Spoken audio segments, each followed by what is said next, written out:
কোরআনুল কারীমের মধ্যে বলেছেন, হে জগৎবাসীগণ, হে দুনিয়ার মানুষ, তোমরা তোমাদের মহিলাদেরকে জাহিলিয়া যুগের মহিলাদের মতো বের হতে দিবা না। আর যদি বের হতে দেন, আপনার মা, আপনার বোন, আপনার স্ত্রী, আপনার ভাইয়ের বউ, আপনার সন্তান, আপনার নাতি নাতকুরো যারা মহিলা আছেন, তারা যদি জাহিলিয়া যুগের মহিলারা যেমন ভাবে ঘুরে বেরিয়েছে, আপনার নাতি নাতকুর আত্মীয় স্বজন মহিলা যারা ঘুরে বেড়াবে, আপনার নাতি প্রিজিং এর শিকার হবে, ধর্ষণের শিকার হবে।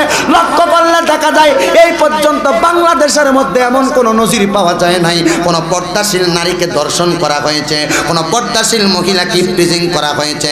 তবে একটা কথা মনে রাখতে হবে, আরে পর্দাশীল নারীরা দর্শিতা হয় না, দর্শিতা হয় না, দর্শিতা তো হয় ওই মহিলাগণ যেই মহিলাগণ বেপর্দাভাবে তাদের চেহারাটাকে সুয়াপ করে করে বেড়ায়, যেই মহিলাগণ তাদের চুলগুলো এলোমেলো করে রাস্তায় রাস্তায় ঘুরে বেড়ায়, যেই মহিলাগণ তাদের সংসারের মধ্যে চলাফেরা করা অবস্থায় বেপর্দাভাবে মাহরাম পুরুষের কাছে কাছে ঘুরে ঘুরে বেড়ায়। আল্লাহর কসম, আপনি মনে করেছেন আপনার বউ বেপর্দাভাবে ঘুরে বেড়ায়, এটার জন্য আপনার বউ জাহান্নামে জ্বলবে। আপনার মা বেপর্দাভাবে ঘুরে বেড়ায়, আপনার মা জাহান্নামে জ্বলবে। স্ত্রী ঘুরে বেড়ায় বেপর্দাভাবে, আপনার স্ত্রী জাহান্নামে যাবে।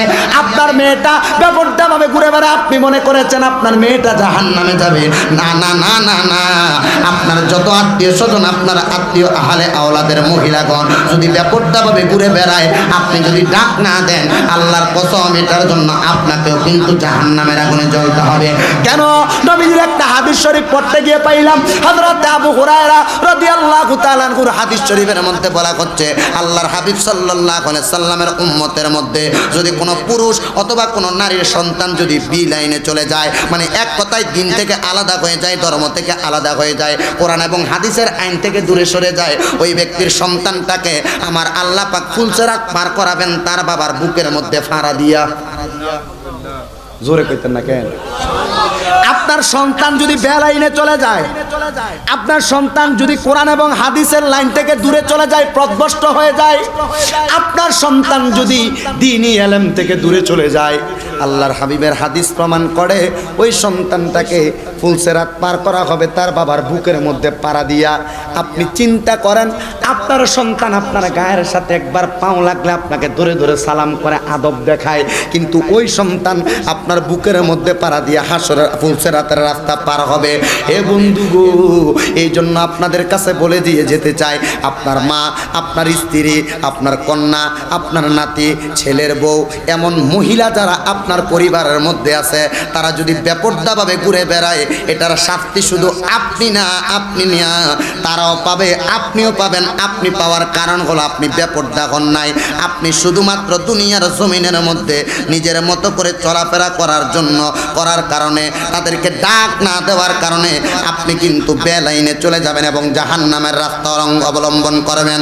এই জন্য আপনার পর্দার ব্যাপারে আল্লাহর কোরআনুল কারীমের মধ্যে সূরা আরাফের 26 নম্বর আয়াতের মধ্যে আমার আল্লাহ পাক রব্বুল আলামিন বলেন, ইয়া বানি আদম কদ আনজালনা আলাইকুম লিবাসান ইউরি সাওআতিকুম ওয়া রিশা। জবান খুলে জোরে জোরে বলবেন সুবহানাল্লাহ।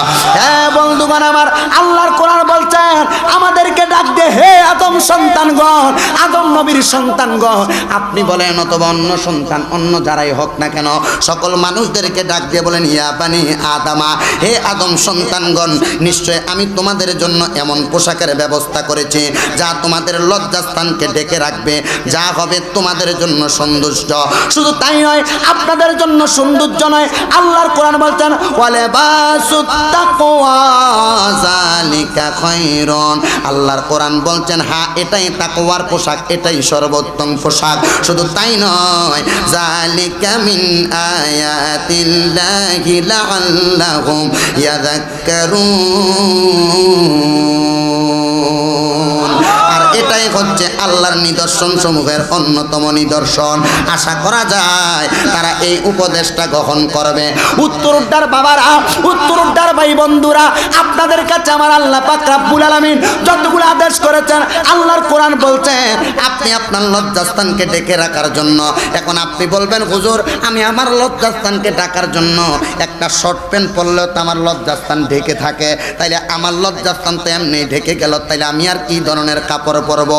আপনার কাপড় পরার ব্যাপারে ইসলাম কত সুন্দর সমাধান দেয়। আমি পর্দার বিষয়ে আলোচনা করতে যেহেতু ঢুকেছি, পর্দার আলোচনা এটা করব।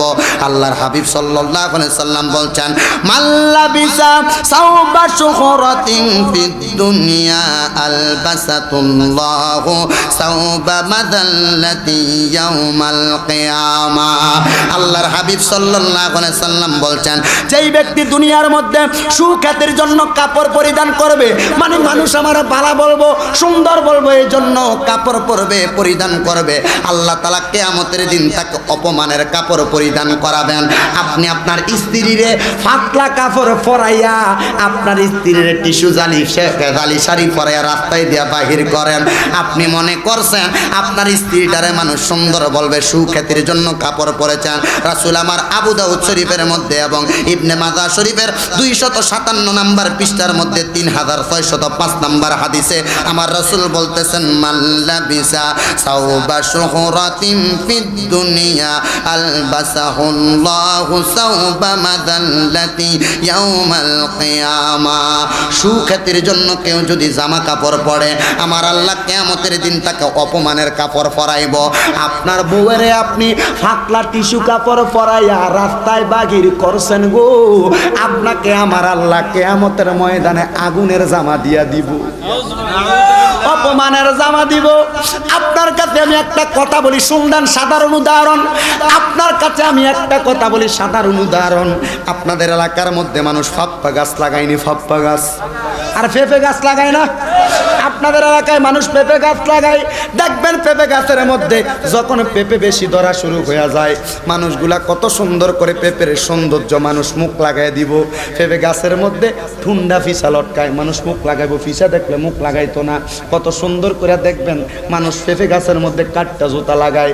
আমি বলবো আপনার বউটা এত সুন্দর, রাস্তা দিয়া যে ফাটলা টিস্যু কাপড় ফরাইয়া ফরাইয়া বেফরদা ভাবে নিতেছেন, আপনার বউটারে মানুষ দেখলে মুখ লাগাই দিব। একদিন দি বউয়ের গলাটার ভিতরে কাঠটা জুতা আর ঠুন্ডা ফিসা দিতেন না, কারণ এটা দিলে অসুন্দর লাগবো, এ সুন্দর লাগবে এই জন্য দেন নাই।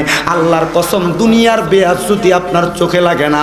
আল্লাহর নবীর হাদিস, আমার নবী বলেছেন, তুমি যদি দুনিয়াতে সুখ্যাতির জন্য কাপড় পরো, তাহলে আমার আল্লাহ তোমার অপমানের কাপড় পরাইব। সাবধানতা অবলম্বন করা লাগবে মুসলমান। আল্লাহ পাক যেন আমাদেরকে পর্দার সহিত চলার তৌফিক দান করেন। জোরে বলেন আমিন।